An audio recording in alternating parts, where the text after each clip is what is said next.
नमस्कार। 4 दिन पहले जब फिल्म आदिपुरुष का टीजर रिलीज हुआ, तब से लेके अभी तक चारों तरफ एक हंगामा है, एक शोर है। फिल्म इंडस्ट्री में, चैनल्स में, जर्नलिज्म में, एडवर्टाइजर्स में, संत समाज में चारों तरफ एक शोर है, चारों तरफ डिबेट्स हो रही है, चारों तरफ भली बुरी बातें कही जा रही हैं।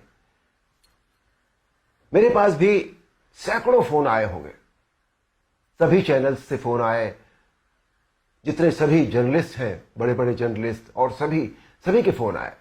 They wanted my reaction on that, on the teaser, कि आपको कैसा लगा, आपके क्या रिएक्शन है, आप क्या सोचते हैं इस बारे में। मैं आपको सच बताऊं, मैंने एक भी शब्द किसी से नहीं कहा, मैंने बात ही नहीं की उस विषय में। मैंने कहा नहीं, मुझे कुछ नहीं कहना है। लेकिन मुझे लगा कि मुझे आपसे कुछ बात तो करनी चाहिए, आपसे करनी चाहिए। मेरे मन में बहुत सारी बातें बहुत सारे समय से आती रही हैं,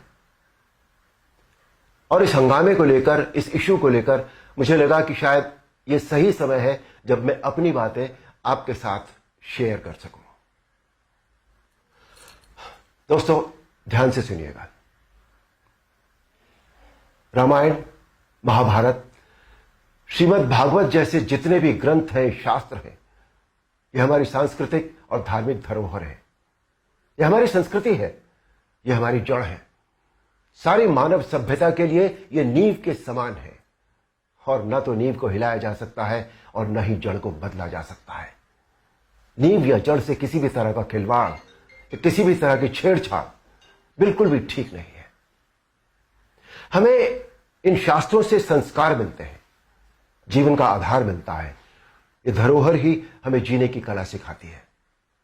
हमारी संस्कृति विश्व की सबसे प्राचीन संस्कृति है।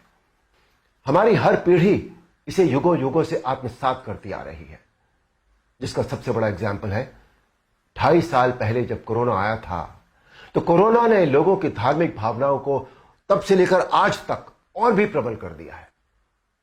हमारी धार्मिक परंपराओं और मान्यताओं को और अधिक पुष्ट किया है इस महामारी ने। टीवी पर जब धारावाहिक रामायण प्रसारित हुई थी कोरोना के दौरान, तो रामायण ने एक विश्व रिकॉर्ड बनाया। आप सब जानते हैं, हम सब जानते हैं, यह एक बहुत बड़ा संकेत है हमारी मान्यताओं और परंपराओं की प्रामाणिकता का। इस बार यानी 2020 में रामायण आज की युवा पीढ़ी ने भी देखी, और 35 साल पहले बनी रामायण को पूरी श्रद्धा और आस्था से देखा, समझा और आत्मसात किया। आज जो बेहिसाब लोग मुझसे मिलते हैं, उनमें सबसे ज्यादा संख्या टीनेजर्स की होती है। दोस्तों, 500 साल के संघर्ष, अथक प्रयत्न और जद्दोजहद के बाद, न जाने कितना रक्त बहाने के बाद, हमें राम मंदिर के पक्ष में निर्णय मिला, और वहां एक भव्य मंदिर का निर्माण हो रहा है, जो 2024 तक पूरा भी हो जाएगा। अप्रिशिएट करने वाली बात यह है कि मंदिर को भव्यता देने के साथ साथ उसकी आत्मा और मौलिकता को ज्यों का त्यों रखकर यह मंदिर बन रहा है। हमें अपनी सभी सांस्कृतिक और धार्मिक धरोहरों और मान्यताओं को जैसी वो है वैसी ही बनाए रखना चाहिए। उनमें किसी भी तरह के बदलाव की न तो जरूरत है, न करना चाहिए, और न ही किसी और को करने देना चाहिए। भला कोई अपनी नींव हिलाता है क्या? कोई अपनी जड़ें बदलता है क्या? हमारी इन धार्मिक सांस्कृतिक मान्यताओं और परंपराओं को किसी भी तरह का कोई नयापन देने की आवश्यकता नहीं है। देखिए, मेरा प्रयास और कर्म तो यही है कि मैं इस जनरेशन को और अगली पीढ़ी को भी वही सिखाऊं, वही बताऊं, वही दिखाऊं जो वास्तव में सत्य है, शाश्वत है और सनातन है। एक बात और सोचने वाली है, किसी और धर्म की परंपरा या मान्यता में जब किसी भी प्रकार का बदलाव या नयापन नहीं किया जाता, तो हमारी सनातन धर्म की मान्यताओं, परंपराओं के साथ छेड़छाड़ आखिर क्यों? आजकल एक चलन सा बनता जा रहा है कि सनातन धर्म का मजाक बनाओ।